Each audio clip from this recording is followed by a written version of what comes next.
Hello नमस्कार मंडळी, कसं काय? बरं आहे ना? मी पण मजेत आहे.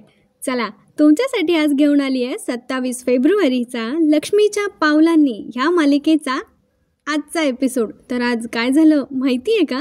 चला सांगते. सुरुवात होते आपली लाडकी जोडी कला आणि अद्वैतपासून. दोघंही त्यांच्या ऑफिसमध्ये काम करत असतात.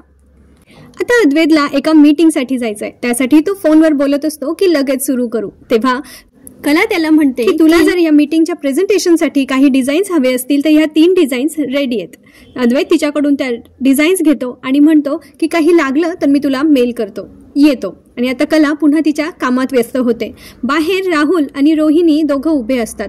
रोहिणी राहुलला विचारते की तू इकडे काय करतोयस? त्यावर राहुल म्हणतो, मम्मा तू फक्त बघत राहा काय होतंय ते. मी फक्त सांगेल तेव्हा तू सरोज मामीला इकडे घेऊन ये. आणि राहुल रोहिणीला त्यांचा ठरलेला प्लॅन एक्सप्लेन करून सांगत असतो. रोहिणी पण मनातल्या मनात खुश होते कारण तिला राहुलचा प्लॅनमध्ये दम वाटतोय. त्यानंतर एक व्यक्ती तिथे येते आणि राहुल सोबत आय कॉन्टॅक्ट करते, जसं की त्या दोघांमध्ये काहीतरी ठरलंय आणि तोच प्लॅन वर्क करण्यासाठी ती व्यक्ती त्या ऑफिसमध्ये आली आहे. त्या व्यक्तीला रोहिणी बघते आणि ती विचारते, हा तर वर्माकोलमधलाच माणूस आहे ना? तर राहुल हो म्हणतो. आणि त्याच्यानंतर रोहिणीला आता श्युअरिटी वाटायला लागली आहे की राहुलचा कॉन्फिडन्स ह्यावेळी काहीतरी वेगळाच आहे. म्हणजे राहुलचा हा प्लॅन नक्की वर्क होणार आहे. आणि ती सरोजला घेण्यासाठी पुढे गेली आहे. कला अजूनही अद्वैतच्या केबिनमध्ये तिचं काम पूर्ण करते. त्यावेळी वर्मा गोल्डमधला तो व्यक्ती त्यांच्या केबिनमध्ये जातो. आता कलाला कुणाचा तरी फोन आलेला असतो, कदाचित रिसेप्शनमधून, आणि ती सांगते की ते मीटिंगमध्ये आहेत. ओके, मी ट्रान्सफर करते. तितक्यात तो व्यक्ती तिथे येतो आणि म्हणतो, नमस्कार मॅडम, मी वर्मा गोल्ड म्हणून आलोय आणि ठरलेल्याप्रमाणे मी आपल्या डीलचे पैसे घेऊन आलोय. आणि असं म्हणून तो त्याची ब्रीफकेस ओपन करतो आणि त्यातून सगळी कॅश कलाच्या टेबलवर ठेवत असतो. आणि ही गोष्ट खिडकीतून राहुल बघत असतो आणि त्याला नैनाचा तो प्लॅन आठवतो की ती व्यक्ती कसे पैसे बाहेर काढेल आणि त्यानंतर कला ते पैसे घेण्यासाठी नकार देईल आणि ती सांगेल की तुम्ही ऑनलाईन करा किंवा तुम्ही नंतर या किंवा तुम्ही अद्वैत चांदेकरशी बोला, पण हे सगळं आपल्याला वर्क करू द्यायचं नाहीये. आणि तो व्यक्ती घाईत आहे असं सांगायचं आणि ते पैसे शेवटी कलाच्या हातात गेले पाहिजे, हा असा राहुल आणि नैनाचा प्लॅन असतो. आणि ह्या प्लॅनमध्ये आता कदाचित आपली कला फसत असते.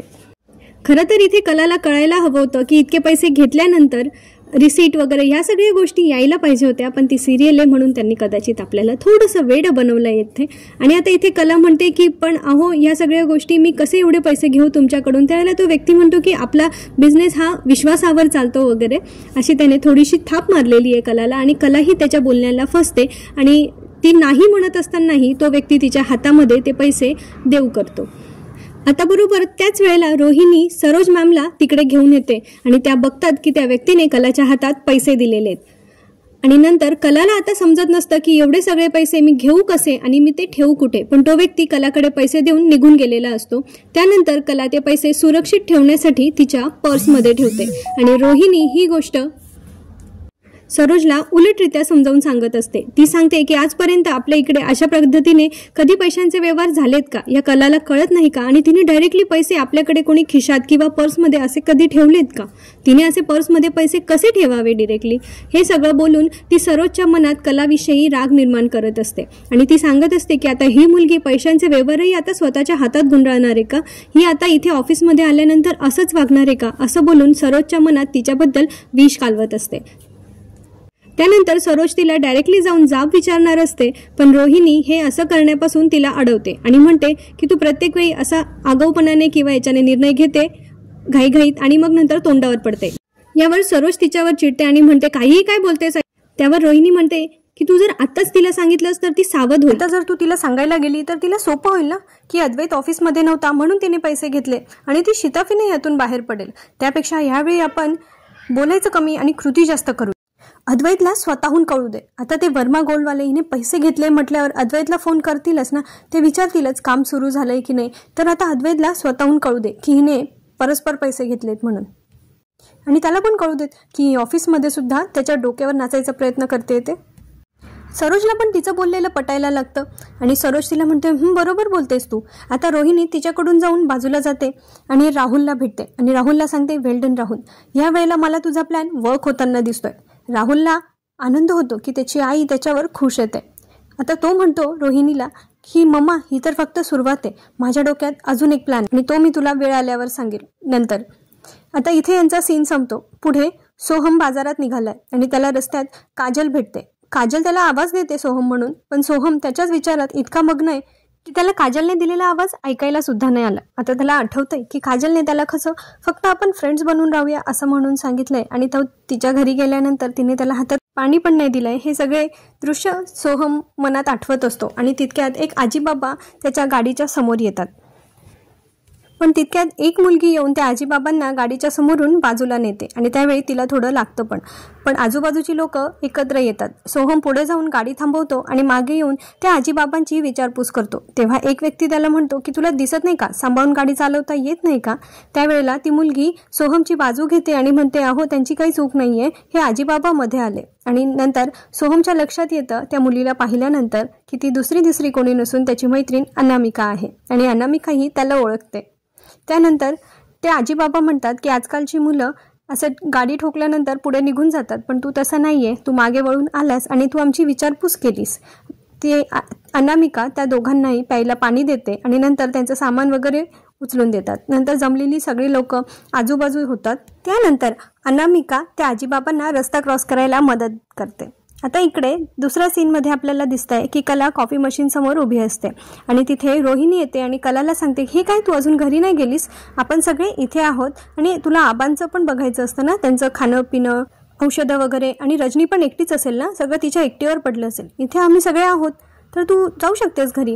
आधी तर कलाला अद्वैत सोबत जायचं असतं कारण तिचंही काम चालू असतं, पण ती नंतर विचार करते की हो रजनी पण घरी एकटी असेल आणि खरं तर खूप उशीर झालाय तर मी निघायला हवं.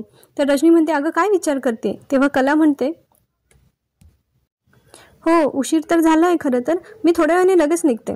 तेव्हा रोहिणी तिला म्हणते अगं नको, थोड्या वेळाने नको, तुला ट्रॅफिक लागलं तर त्यापेक्षा तू आत्ताच निघ. असं म्हणून ती कलाला अक्षरशः ऑफिसमधून काढण्यामागे असते आणि ती तिला शेवटी घालवूनच देते. पण कला आबांचा विचार करून ऑफिसमधून लवकर घरी निघते आणि जाताना तिची पैशांची बॅग पण सोबत घेऊन जाते. हे पाहून रोहिणी मनातल्या मनात खुश होते. आता इकडे पुढच्या सीनमध्ये पुन्हा अनामिका आणि सोहम यांची जोडी गप्पा मारताना दाखवले.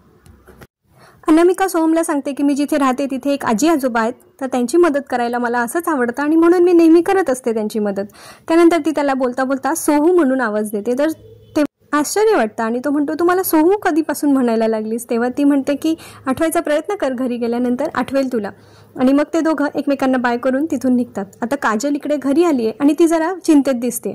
त्यानंतर मिसेस खरे तिला विचारतात की काय झालंय, पण काजल काही सांगायला नकार देते. आधी तर त्या तिला विचारत असतात की डबे पोहोचवलेस का, अजून ऑर्डर मिळाल्या का, पण तिचं लक्ष नसतंच खरेंकडे.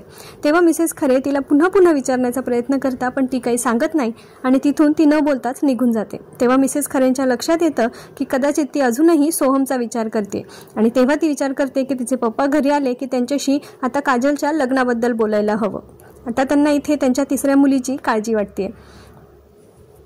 इकडे सोहमला अनामिकाचा मेसेज आलेला असतो की माझ्याकडे तुझा नंबर तर नाहीये, पण मी सोशल मीडियावरून तो मिळवला आहे, तुझा नंबर देशील का जर तुला परत बोलायचं असेल किंवा आपण पुन्हा भेटू शकतो का हे विचारण्यासाठी म्हणून, आणि तू कसा आहेस वगैरे ती अनामिका त्याची विचारपूस करते. तेव्हा सोहम आय एम फाईन म्हणून आणि त्याचा मोबाईल नंबर तिला शेअर करत रिप्लाय करतो आणि हलकेच अनामिकाच्या थोड्याशा आठवणीत त्याला पुन्हा एकदा समोर दिसायला लागतात.